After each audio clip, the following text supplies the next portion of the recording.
What's going on, guys? Welcome to the channel, or welcome back to the channel. If you're new here, be sure to hit that subscribe button and that notification bell so you're notified every time I post a new video. That being said, in today's video, I'm going over 5 reasons to avoid moving to Rochester, New York, if you can help it. If you can't handle these 5 things, then you definitely should not come to Rochester, because this is just the mountaintops, right? But on top of this video, there are so many other things that honestly I don't like about the Rochester area. And you know, if I could and I had the power to, I would change. Unfortunately, we don't have that power. But getting right into it, number 1 is going to be talking about the weather here in upstate New York, in the Rochester area. And guys, I feel like I sound like a broken record here on this channel talking about the weather in upstate New York. If there was a single thing that I hated the most about this region, it would be the weather. And you know, growing up, I used to love going to the mountain. I used to love snowboarding and playing in the snow and doing whatever, right? We don't even get that anymore. Now the winter, so we're just coming off winter. This is, we're about to start March, so we're at the end of February. Usually, February is like the peak time for winter. We hardly got any snow this year. I'm willing to bet we probably didn't even get 1.5 feet of snow total this year. So the mountain, the ski resorts have just been brutally hurting this year, and snowmobilers haven't even been able to get out on the trails. It's been rough. It's been rough. You know, we'd be in a week maybe of, I'd say, 30 degrees. Then it spikes up to 50 degrees, and then it goes back down to 20 degrees and 16 degrees, and then it'll start raining again, so now we're in 40 degrees, and it's like, it's just brutal. It's not an enjoyable winter. It's not like in the movies where you're driving down the street and you see the snow-covered trees and you see the mountains in the background, whatever. It's not like that. Not anymore, it's not. It's more rain than anything, which then will turn over into ice once it gets freezing overnight, and then it'll thaw back out and make everything wet. But then more than that is that the whole winter time is gray and gloomy. Everything is just gloomy, and like seasonal depression is a real thing here in the Rochester area. So many people talk about it, just seasonal depression, seasonal depression, seasonal depression. It's a real thing. You have to take your vitamins. You have to take like anything that you can do to make you happy, because the weather is not going to be one of those things. You know, I'm coming from 4 years out in Hawaii, and the weather there is just amazing, right? If you've ever been to Hawaii, you know that, you know, most days are going to be sunny and blue skies, right? Here, most days are going to be gray and gloomy. You know, you can hardly see the sun sometimes. So I think Rochester, if I have the number correct, there might be 85 days of pure sunlight in the Rochester area. 85 days. Whereas cities like Denver, who have the most, you're talking, you know, 300 something days of sunlight. And so in comparison, you know, this is not an area that you want to come to if you're looking for good weather, right? It's just not. So if that's important to you, don't come here. Before moving along, I just want to mention I am a licensed real estate agent here in the state of New York. So if you or your family have any questions about moving to or relocating to the Rochester region or the Finger Lakes region, feel free to reach out to that information on the bottom of your screen. I will answer to any of those methods, right? Text, email, phone call, whatever, any time of the day. I'm here to help. So definitely don't hesitate to reach out. But going into number 2, right? We're going to tread lightly on this one, but we're talking about the crime in Rochester, New York. According to niche.com, Rochester is one of the worst per capita areas, right, for violent crime. So of course, just like any city, you're going to have your major pockets of violent crime, and then you're going to have some pockets where maybe more property crime is going to be more prevalent and things like that. But, you know, Rochester in certain areas is pretty bad with crime.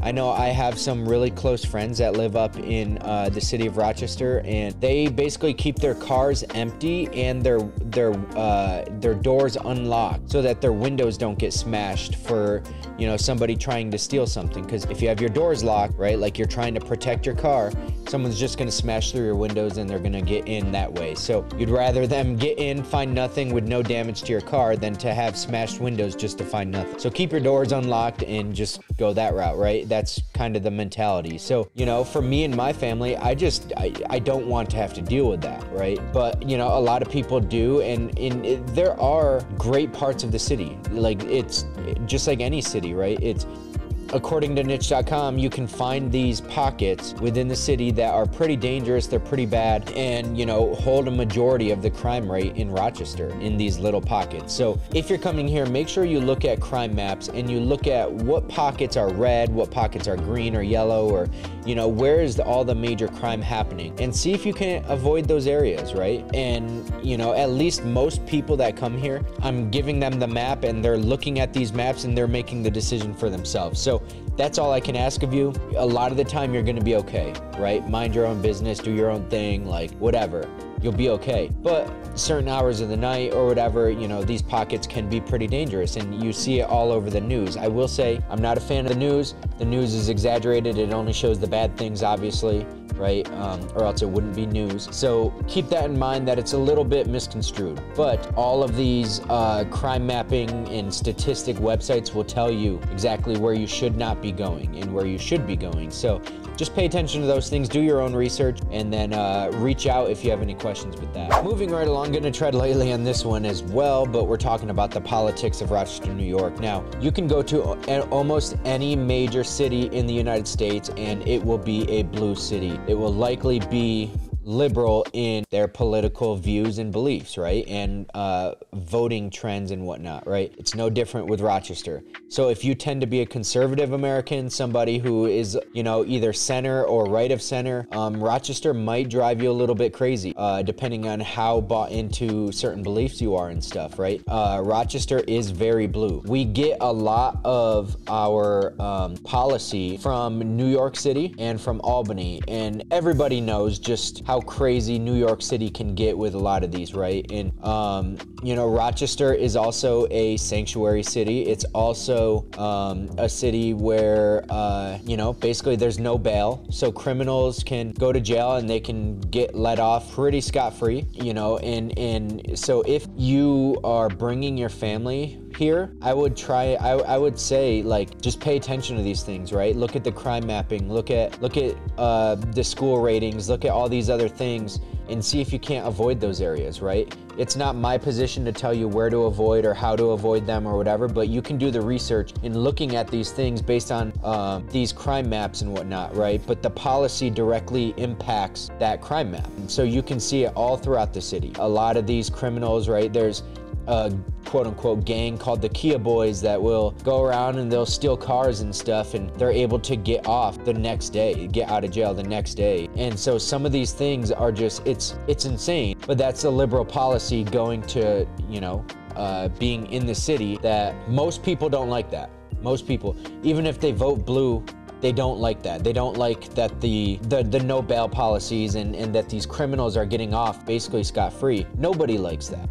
But this is what's happening in these cities. So whether it's Buffalo, Rochester, Syracuse, Albany, New York City, Detroit, Chicago, LA, Houston, you know, this kind of stuff is happening. So pay attention to the policies here, because if you're a centrist or right of center, it's gonna drive you crazy. You might not want to bring your family based on some of these things, right? So I know certainly I look at some of the policy and I look at my family and I say, you know, I don't want to be involved with this. That's just the raw, honest truth, and that's how a lot of people feel when they come here, right? Now, when you get into the suburbs, like if you're looking at landmass of the Finger Lakes in the Rochester area, by landmass, it's primarily red, right? But we all know that's not how voting works. So while your neighbor might be a conservative American on either side of you, and even all the way down the street, every neighbor might be a conservative American. These city pockets are what are going to hold a majority of the votes, and that's ultimately who's dictating the policy. So just keep your finger on the pulse. You can reach out and I'll let you know kind of what kind of things are happening with laws and policies and whatnot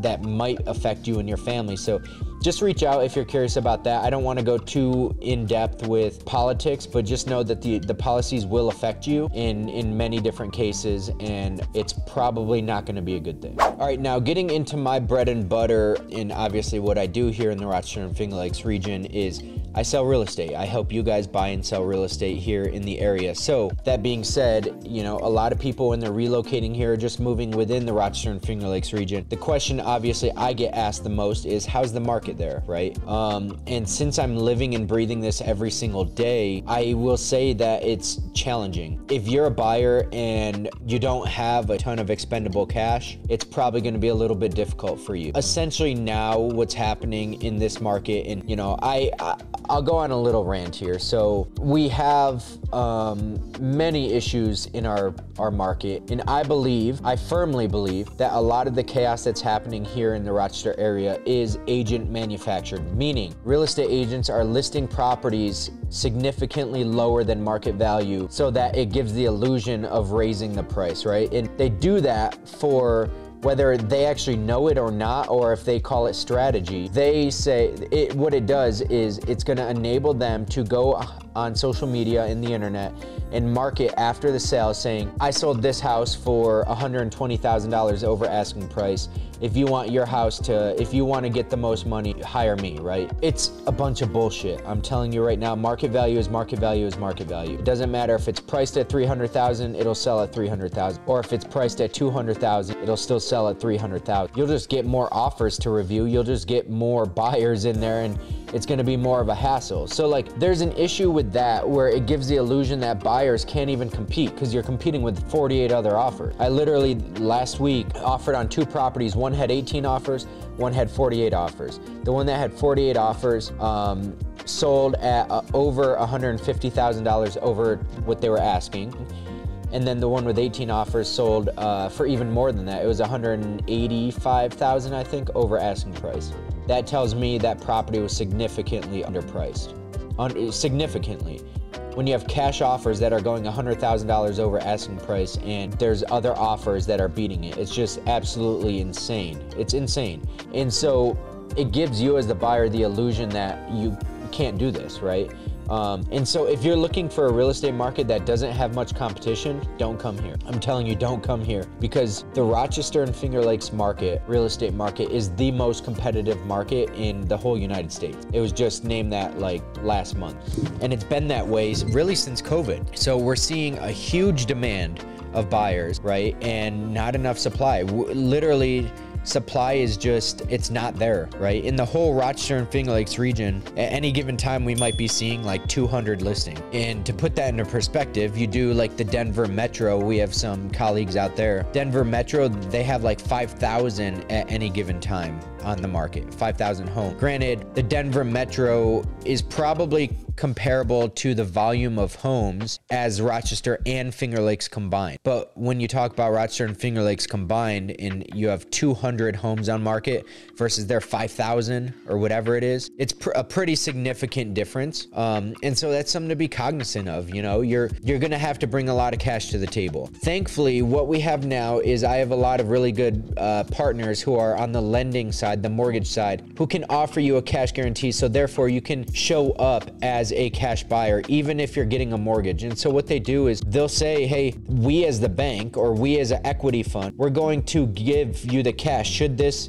deal not close, or should you not get funded in time or whatever, we will buy the house in cash. So that tells the seller that this is a guaranteed sale regardless. And so it's pretty strong. Most of the time now, over cash, that cash guarantee is a gold standard because it's backed by the bank. So that's the gold standard. But there are certain companies where you need 20% down in your earnest money deposit. There's certain companies where you need 1% down. Now, that 1% down, that is going to be the key to some of you who aren't very cash heavy. You can get a cash guarantee.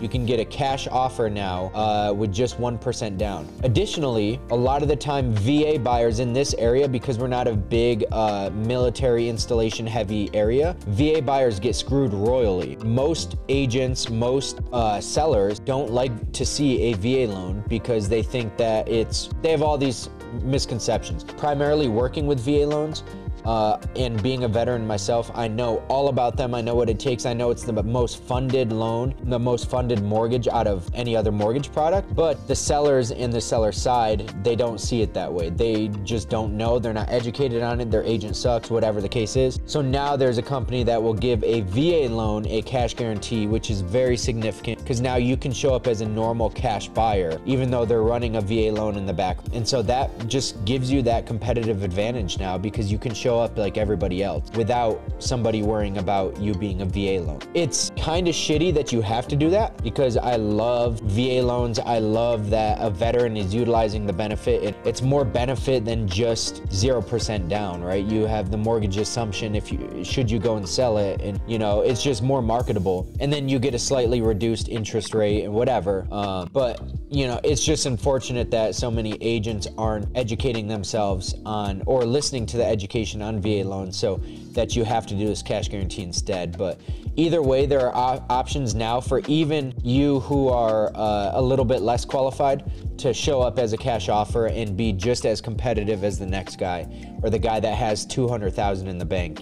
That being said, looking at average price point, that it's gone up significant. If I made this video a year ago, it was probably looking at like 225. Now we're looking at closer to 325 for the average price. I'm not saying an exact number because things are fluctuating so much that if I gave you an exact number today, it would be outdated tomorrow, and it'd be especially outdated a month from now. I wouldn't put an exact price point on something, but what we're seeing is somewhere around 300,000 to 325. It's going up pretty significantly, and rapidly. So just keep an eye on that. Reach out with any questions. Again, this is my bread and butter. I'm doing this every single day. I'd love to help you find your way and relocate here to the Rochester area because the cost of living is much cheaper here in the area. Whether that's your groceries or your gas or your getting your car fixed or daycare or whatever, right? Everything besides taxes and healthcare is going to be cheaper here in the Rochester and Finger Lakes region. Now, on the healthcare side, I will say I'm okay with paying that because should you have an issue where you're critically ill or you have something seriously go wrong, I'd rather pay for that healthcare. I'd rather pay. There's no amount I wouldn't pay for the right healthcare, right? There's a lot of people in that same boat. So I'd rather pay a little bit more for the top tier institutions that we have here. And we do have some of the nation's top healthcare facilities around. So that's just good, although it is a higher cost. It's just better care, right? And then taxes, it is what it is. It's New York State. Going back to the politics conversation I was having earlier, that's the policy coming from New York City and Albany, these major cities, that's just trickling over to Rochester and the Finger Lakes region. But overall, cost of living here in the area is much cheaper. So if you can afford a house, if you can afford buying a house with the competition that's going on here, you'll definitely be able to afford the cost of living here. Your money will take you further in this region. So just keep that in mind when you're looking at the competition of the real estate market. And last but not least, this one is not necessarily, I guess it depends on who you are or who you talk to, right? But the Rochester area is much slower paced than other major cities in the United States. I'm not talking as slow paced as island time, like out in Hawaii where everything's island time. If you're 15 minutes late, then you're still on time, whatever. But it is much slower than major cities, especially you go to New York City or LA or Chicago or Detroit or Houston, any of these other major cities. Rochester is a medium-sized city. So things are a little bit more laid back here, which can be a good thing. But if you enjoy that fast-paced type atmosphere of a big city, Rochester is not gonna be the city for you, right? Just things are slowed down a lot more, right? The rate at which things change are going to be a lot slower. I look at the real estate market and I look at how agents are doing things here, within my own niche, and people are so conservative with everything, not in politics wise, right? But they're conservative with, they don't want to change. They don't want to adopt these new ideas in business or these new ideas in education or these new ideas in, workplace, whatever, right? They're very slow to adapt, slow to change, slow to adopt new technologies. And we're a technology hub too. So that's kind of the weird thing is, We're a technology hub, but we are slow to adopt new technology. You know, if you're looking for a faster paced, more quickly changing atmosphere, don't come to Rochester. Go somewhere else. Go to New York City. Maybe go to Albany, or go to Chicago, or another major city. But don't come to Rochester, because you're not going to get the fast-paced, the quick-moving people here, right? A lot of people get a lot of energy from the people walking the streets, and they're walking like they have a place to go with a purpose and a sense of urgency and whatever. Rochester is not that. You don't see many people walking down the street in the city. You just don't. It's not like New York City where everybody's walking to work. Since the city is so drivable, people just drive, you know? So it's not crazy like New York City is, which can be a good thing. A lot of people, like I'm one, I like the slower pace. I don't like just flying on the go all the time, right? But a lot of people do like that. And so if a lot of the time, if you're moving to a city, you like those kind of things. You like it being faster paced. So Rochester would not be that if that is you. So there's the 5 things. If you can't handle those, don't come to Rochester, just because it's not going to change, especially the weather, the politics, right? It's not going to change. The crime, because of the politics, it's not going to change, honestly. So just, you know, you come to the area maybe, but don't, like, stay out of Rochester, right? Stay out of even the immediate circle of Rochester. Go more toward the Finger Lakes, or further into the suburbs, right? You'll get a slower pace, but politics will be better. Prices might be better. It's just everything, almost everything that I mentioned here could be better. Besides the weather, you can't change the weather. But the crime will improve. The politics are going to be less intrusive. Just all aspects kind of get better as you get more into the suburbs. I'm not a city kind of guy, but if you are, feel free to reach out to the information provided. Be sure to hit that subscribe button and that notification bell so you're notified every time I post a new video. And until the next video, guys, we'll see you. Bye-bye.